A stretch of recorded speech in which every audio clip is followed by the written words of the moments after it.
Movie के start में हम एक मार्ट को देखते हैं जहाँ पर थैंक्सगिविंग के डे पर ब्लैक फ्राइडे की सेल की तैयारी की जा रही थी और यहीं पर स्टोर में एक वर्कर अपने सेक्शन को तैयार करने जाता है। वहीं पर उसको एक अजीब सी चीज नजर आती है और वो चीज बहुत ही ज्यादा अजीब थी। वो अपने मुंह से कुछ व्हाइट टेंटिकल्स निकालकर उस वर्कर के ऊपर फेंक देती है, जिससे वो वर्कर ज़ॉम्बी मॉन्स्टर में बदल जाता है और वो अपने साथ वाले वर्कर्स पर भी अटैक कर देता है और यहीं पर सीन शिफ्ट हो जाता है। और यहाँ पर हम मूवी के मेन कैरेक्टर कैन को देखते हैं जो अपनी बेटियों को थैंक्सगिविंग डे मनाने के लिए उनकी मदर के पास छोड़ने आया था। लेकिन कैन की बेटियाँ थैंक्सगिविंग डे अपने फादर के साथ मनाना चाहती थी क्योंकि उसको ब्लैक फ्राइडे सेल की वजह से छुट्टी नहीं मिली थी और फिर शायद उसका थैंक्सगिविंग का बोनस भी रह जाता। और यहाँ पर हम स्टोरी के सेकंड कैरेक्टर क्रिस को देखते हैं जो कि बहुत ही ज्यादा हाइजेनिक था। शायद वो अपने लिए सैनिटाइजर को ढूंढ रहा था, लेकिन उसकी फैमिली थैंक्सगिविंग सेलिब्रेट कर रही थी लेकिन वो उसको ज्वाइन नहीं कर सकता था। शायद उसको भी अपने स्टोर पर जाना था अपनी जॉब के लिए।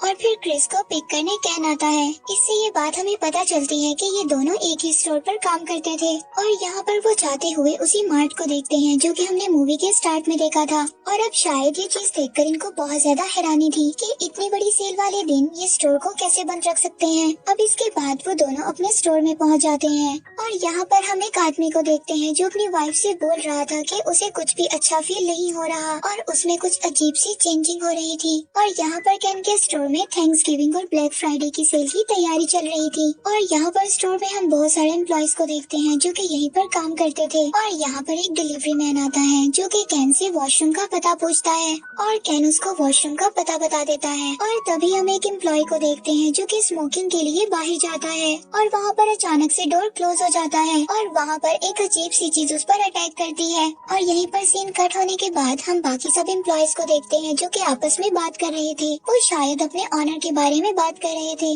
जिसका बिहेवियर बिल्कुल भी उनके साथ अच्छा नहीं था। और तभी यहाँ पर उनका ऑनर आता है और उनको आज के काम के बारे में इंस्ट्रक्शन देता है। इसके बाद हम एक लड़के को देखते हैं, इसने शायद यहाँ पर न्यू जॉब स्टार्ट की थी और यहाँ पर वो कैन से बात करता है और कैन उसको इस बात की तसल्ली देता है कि वो आराम से अपनी जॉब करे। इसके बाद स्टोर के दरवाजे को खोल दिया जाता है और कस्टमर्स का रश स्टार्ट हो जाता है। और यहीं पर क्रिस जो कि कैश काउंटर पर बैठा था बिलिंग करने में बहुत ज्यादा लेट कर रहा था और यहीं पर खड़ी एक ओल्ड लेडी कस्टमर उस पर बहुत ज्यादा गुस्सा करती है और तभी उसका ऑनर आकर उसका काउंटर बंद कर देता है और उसको सफाई के लिए बोलता है। और इधर कैन अपने सेक्शन में कस्टमर को पागल बोलता है जिसे वो ओल्ड लेडी सुन लेती है और कैन को कहती है कि वो स्टोर के टुकड़े टुकड़े कर देगी और इसकी बात को कैन सुनकर इग्नोर कर देता है। इसके बाद वो ओल्ड लेडी स्टोर में लगी सेंटा चेयर पर जाकर बैठ जाती है और इसकी चेयर के नीचे हम उसी अजीब चीज को देखते हैं जो कि हमने मूवी के स्टार्ट में देखी थी, जो कि किसी मॉन्स्टर या फिर किसी एलियन की तरह लग रही थी। और यहाँ पर क्रिस फ्लोर पर बहुत ज्यादा ब्लड को देखता है और यहीं पर हम उस आदमी को देखते हैं जो कि अपनी वाइफ को कह रहा था कि उसे कुछ अजीब सा फील हो रहा है।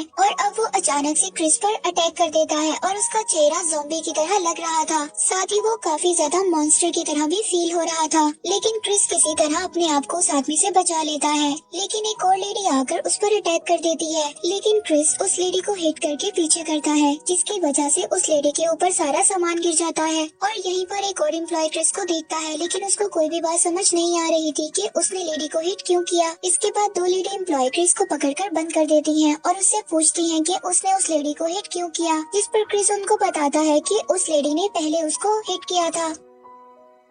इसके बाद हम उस लड़की को देखते हैं जिसने स्टोर में न्यू जॉब को स्टार्ट किया था। वो एक लेडी को देखता है और उससे पूछता है कि वो यहाँ पर ऐसे क्यों बैठी हुई है। तभी वो लेडी अपने मुंह से अजीब से टेंटिकल्स निकालकर उस पर अटैक करती है। तभी यहाँ पर कैन आ जाता है। वो एक बोर्ड से उस लेडी को हिट करता है लेकिन उस लेडी को कुछ भी फील नहीं होता और कैन उस लड़के को लेकर स्टोर रूम में आ जाता है। और यहाँ पर शायद सबको इस बात का पता चल गया था कि उनके स्टोर में कुछ अजीब सी चीजें हो रही हैं। और तभी वो सब लोग कहते हैं कि वो लोग पुलिस को नहीं बुला सकते जिसकी वजह से उनका स्टोर बंद हो जाएगा। और अब कैन इन सबको बताता है कि एक लेडी कस्टमर ने इस पर अटैक किया है। तभी क्रिस सबको बताता है कि कस्टमर्स के साथ कुछ तो अजीब है जो वो ऐसे सब पर अटैक कर रहे हैं। और इनकी बातों के दौरान ही वो लड़का अचानक से जिंदा हो जाता है और अपनी एक लेडी एम्प्लॉय पर अटैक कर देता है जिसकी वजह से वो लेडी एम्प्लॉय मर जाती है। अब ये देखकर यहाँ पर सभी लोग बहुत ज्यादा डर जाते हैं और वो लड़का खड़ा हो जाता है जो कि अब ज़ॉम्बी या फिर मॉन्स्टर में बदल गया था। और अब वो लोग काफी ज्यादा डर गए थे और वो दूसरे स्टोर्स में कॉल करने की कोशिश करते हैं, लेकिन कोई भी उनकी कॉल को अटेंड नहीं कर रहा था और न ही कोई पुलिस स्टेशन में कॉल को अटेंड कर रहा था। और इस बात से अब हमें ये पता चलता है ये जो मॉन्स्टर या एलियन वाली कोई चीज थी इसने पूरे एरिया को इफेक्ट कर दिया था। और जब वो कॉल करने की कोशिश कर रहे थे तभी उनकी कॉल एक स्टोर में कनेक्ट होती है। वहाँ की एम्प्लॉय इनको बताती है कि शॉपर्स मिलकर सब पर अटैक कर रहे हैं और सब मिलकर कोई वियर्ड सी चीज बन गई है। और अब वो उसकी बात को सुनकर सब बहुत ज्यादा डर जाते हैं और अब वो यहाँ से सब भागने की बात करते हैं। और जब वो बाहर आकर देखते हैं तो सभी कस्टमर्स एक दूसरे को मार रहे थे और एक दूसरे पर अटैक कर रहे थे और वो सभी लोग मॉन्स्टर ज़ॉम्बी में बदल गए थे और स्टोर में हर जगह पर तबाही मची हुई थी। इसके बाद ये सब लोग अलग अलग ग्रुप्स बनाने की बात करते हैं और सब लोग अलग अलग डायरेक्शन में चले जाते हैं। अब केन वॉशरूम में अपनी विस्की की बोतल को ढूंढने लगता है जिस पर उसका मैनेजर बहुत ज्यादा नाराज हो जाता है और केन यहाँ पर विस्की की बोतल को क्यों रखता है। तभी वो बोतल नीचे गिरकर टूट जाती है जिसकी वजह से बाथरूम में बैठा मॉन्स्टर जाग जाता है, जो कि वही डिलीवरी मैन था जिसने स्टार्ट में केन से वॉशरूम का रास्ता पूछा था। लेकिन केन अपने आप को बहुत ही मुश्किल से उससे बचा लेता है।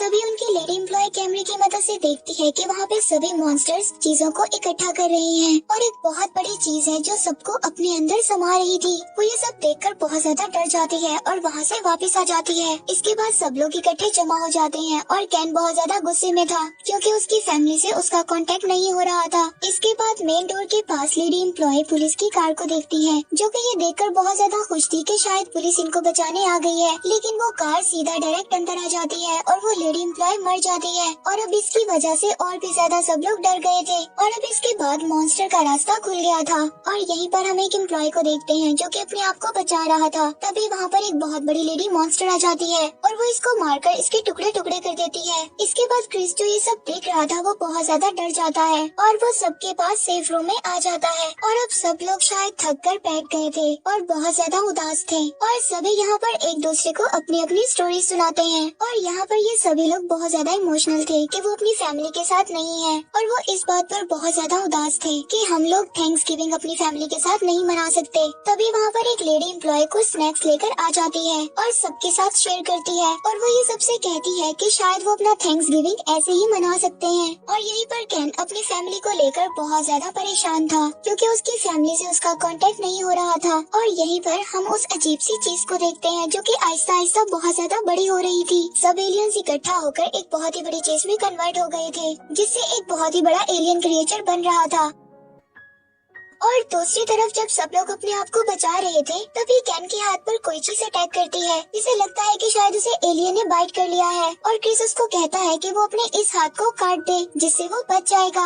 इसके बाद वो फिर सब लोग केन को छोड़कर यहाँ पर चले जाते हैं। लेकिन अब केन इस बात का वेट करता है लेकिन वो मॉन्स्टर नहीं बन रहा था। वो इस बात से बहुत ज्यादा हैरान था और यहीं पर वो बड़े डैडी के साथ अपना टाइम स्पेंड करने लगता है। तभी उसको पता चलता है कि उसे किसी मॉन्स्टर ने नहीं बल्कि उसके मैनेजर ने उसको बाइट किया है ताकि वो अपने ग्रुप से अलग हो सके। तभी वहाँ पर एक बड़े वाली लेडी मॉन्स्टर आ जाती है जो कि केन पर अटैक करती है और केन उसे बचकर भागता है और उस डैडी को एक जगह पर फेंक देता है और वहाँ पर आग लग जाती है जो कि आहिस्ता आहिस्ता फैलने लगती है। और तभी वो लेडी मॉन्स्टर के गले में एक लॉकेट को देखता है जो कि उस ओल्ड लेडी के पास था। अब उसको याद आता है कि लेडी मॉन्स्टर वही ओल्ड लेडी है और यहीं पर उसको उसकी वाइफ का मैसेज आता है कि वो सब लोग सेफ हैं। इसके बाद वो बहुत ज्यादा पुरसुकून हो गया था। इसके बाद क्रिस और लेडी एम्प्लॉय जो बच गए थे अब वो रूफ टॉप पर देखते हैं कि वही चीज मिलकर एक बहुत ही अजीब चीज में बदल रही थी। और अब यहाँ से सब लोग भागने की कोशिश करते हैं और इसके बाद वो देखते हैं कि वो ओल्ड लेडी अपने आप को उसी चीज में समा रही थी। और अब वो देखते हैं कि रूफ टॉप को तोड़कर एक बहुत ही बड़ा मॉन्स्टर जिसकी 2 शक्लें थी वो बाहर आ जाता है जो सब लोगों को अपने अंदर समाकर बना था। और तभी उस मार्ट का ऑनर उस मॉन्स्टर के पास जाता है और उसको कहता है कि वो डरे नहीं, मैं उसके साथ हूँ। लेकिन वो मॉन्स्टर उसको दूर फेंक देता है और मार देता है। इसके बाद वो लेडी एम्प्लॉय और क्रिस यहाँ से भागने के लिए एक अनलॉक कार को ढूंढ रहे थे और तभी वो देखते हैं कि केन भी भागते हुए बाहर आ जाता है। और अब ये सब लोग एक दूसरे से माफी मांगते हैं और यहाँ से भागने की बात करते हैं। बेसिकली ये एलियन क्रिएचर शायद किसी और दुनिया से आया था जो यहाँ पर सबको पोजेस कर रहा था। और यहाँ पर ये लोग इस बात को डिसाइड करते हैं कि एक मॉन्स्टर को रोकेगा और बाकी 2 यहाँ से भाग जाएंगे, जिस पर क्रिस कहता है कि इस मॉन्स्टर को मैं रोकूंगा। लेकिन केन उसको मना कर देता है। अब क्रिस यहाँ पर एक ट्रक में बैठता है और मॉन्स्टर उस पर अपने टेंटिकल से अटैक कर देता है, जिस पर क्रिस अचानक से ट्रक के ब्रेक्स को हटा देता है और वो ट्रक मॉन्स्टर से जाकर लग जाता है, जिससे उस मॉन्स्टर को काफी ज्यादा चोट आती है और वो गुस्से में भी आ जाता है। लेकिन जब तक कैन, क्रिस और वो लेडी एम्प्लॉय कार में बैठ चुके थे और अब ये लोग यहाँ से जाने लगते हैं और मॉन्स्टर इनको देख रहा होता है, लेकिन इनको ये लगता है कि शायद ये सब लोग बच गए हैं। लेकिन जब वो देखते हैं तो ऐसे ही अजीब से मॉन्स्टर हर जगह पर थे और यहीं पर मूवी एंड हो जाती है।